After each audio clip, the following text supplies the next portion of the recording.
अनुसूचित जाती आरक्षणातील उपवर्गीकरणाचा निर्णय तात्काळ व पूर्णतः रद्द करण्यात यावा. न्यायमूर्ती अनंत बदर समितीचा संपूर्ण अहवाल त्वरित सार्वजनिक करण्यात यावा. आदी मागण्यांसाठी भीम आर्मी धुळे जिल्हा शाखेतर्फे जोरदार निदर्शने करण्यात आली. यावेळी भीम आर्मीच्या पदाधिकाऱ्यांनी जिल्हाधिकाऱ्यांना मागण्यांचे निवेदन सादर केले. या निवेदनात म्हटले आहे की अनुसूचित जाती आरक्षणामध्ये उपवर्गीकरण करण्याचा शासनाचा निर्णय हा सामाजिक न्याय, समता व भारतीय संविधानाच्या मूलभूत तत्वांना बाधा आणणार आहे. त्यामुळे हा निर्णय संपूर्ण आंबेडकरी समाजाला मान्य नाही. या निर्णयामुळे समाजात कृत्रिम फूट निर्माण होण्याची शक्यता आहे. या निर्णयाच्या विरोधात राज्यभर तीव्र असंतोष निर्माण झाला आहे. तेव्हा हा निर्णय पूर्णतः रद्द करण्यात यावा. तसेच न्यायमूर्ती अनंत बदर समितीचा अहवाल सार्वजनिक करण्यात यावा अशी मागणी करण्यात आली आहे. या मागण्या मान्य न झाल्यास संपूर्ण राज्यभर व्यापक व तीव्र आंदोलन छेडण्यात येईल असा इशाराही भीम आर्मीतर्फे महाराष्ट्र प्रदेश उपाध्यक्ष व उत्तर महाराष्ट्र प्रभारी राहुल वाघ, जिल्हा अध्यक्ष सागर चव्हाण, शहर अध्यक्ष यश बागुल तसेच अशोक निकम, सुधीर केदार, मयूर तपासे, सचिन चव्हाण, देवेंद्र पाटील, प्रतीक चव्हाण, राजरत्न खैरनार, अनिकेत त्रिभुवन, ललित सावळे, विजय आगळे, मयूर पान पाटील, सुमित मेश्राम, तेजस पान पाटील आदी पदाधिकाऱ्यांनी यावेळी प्रसारमाध्यमांशी बोलताना दिला. महाराष्ट्र शासनाने शेड्यूल कास्ट म्हणजे अनुसूचित जातीमधील अबकडे जे वर्गीकरण करण्यात येत आहे त्याला भीम आर्मी भारत एकता मिशनचा तीव्र विरोध आहे.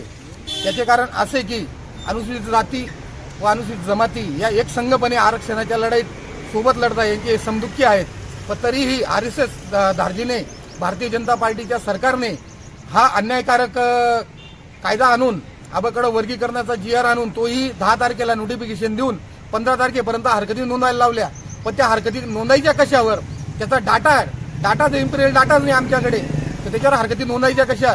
व 2011च्या जनगणनेनुसार जर तुम्ही अबकडेचं वर्गीकरण करत आहेत तर ते पूर्णतः बेकायदेशीर आहे.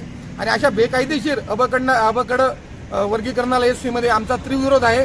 की अनुसूचित जाती जमातीमध्ये फूट पडण्याचं ब्राह्मणी षडयंत्र भीम आर्मी भारत एकता मिशन हाणून पाडेल. आणि जर हे वर्गीकरण रद्द होत नसेल तर भीम आर्मी भारत एकता मिशन संपूर्ण राज्यभर तीव्र पद्धतीने आंदोलन छेडेल. व तसेच या आरक्षण अबकडेची जी सुरुवात ज्यांनी केली तत्कालीन चीफ जस्टिस इंडियाचे भूषण गवई या हरामखोर माणसाने ही घोषणा केली ना अबकडेचा प्रकार केला. व काँग्रेस सरकारने तेलंगणामध्ये नालायक राहुल गांधी किंवा काँग्रेस हे सुद्धा दलित विरोधी व आदिवासी विरोधी काम करतं. यांचाही आम्ही तीव्रपणे धिक्कार निषेध करतो. भाजपा स्थापनात असेल तर काँग्रेस नागनाथ आहे. आणि आमचा या दोघा गोष्टींना विरोध आहे. भीम आर्मी भारत एकता मिशन अनुसूचित जातीचं दमन रोखण्यासाठी सक्षम आहे. आणि जर संविधानिक पद्धतीने हे रोखण्यात येत नसेल तर आम्हाला दंड्याची भाषा करता येते. भीम आर्मीचा दंडा बी मजबूत आहे और झेंडा बी मजबूत आहे. हेच आम्ही शासन प्रशासनाच्या निमित्ताने सांगू इच्छितो. जय भीम, जय भारत.